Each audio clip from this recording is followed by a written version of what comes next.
தற்போதைய முக்கிய செய்தி. சென்னை திண்டிவனம் இடையே தேசிய நெடுஞ்சாலையில் புதிய சாலை அமைக்க தமிழக அரசு திட்டமிட்டுள்ளதாக அண்மை செய்தி வெளியாகியுள்ளது. கூடுதல் விவரங்களை தலைமைச் செய்தியாளர் சிவா வழங்க கேட்கலாம். வணக்கம் சிவா, கூடுதல் விவரங்கள்.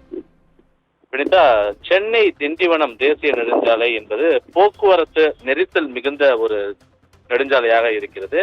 எனவே இதுல ஒரு மாற்று ஏற்பாடு செய்ய வேண்டும் என்பதற்காக இந்த சென்னை திண்டிவனம் தேசிய நெடுஞ்சாலையினுடைய போக்குவரத்து நெரிசலை குறைக்கக்கூடிய வகையிலான ஒரு புதிய சாலை அமைக்க தமிழக அரசு திட்டமிட்டிருக்கிறது.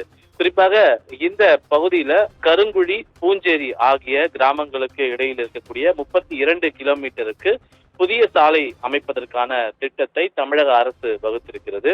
80 லட்சத்துல விரிவாக்கம் செய்வதற்கான இந்த சாத்தியக்கூறு அறிக்கை தற்போது தமிழ்நாடு சாலை மேம்பாட்டு நிறுவனம் தயாரித்து அதற்கான டெண்டர் விடக்கூடிய பணிகள்ல மும்முரமாக ஈடுபட்டு வருகிறது.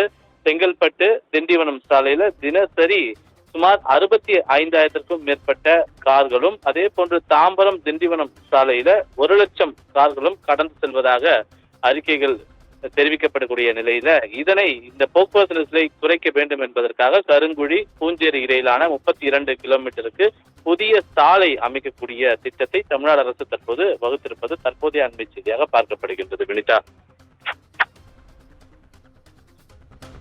விவரங்களுக்கு நன்றி சிவா.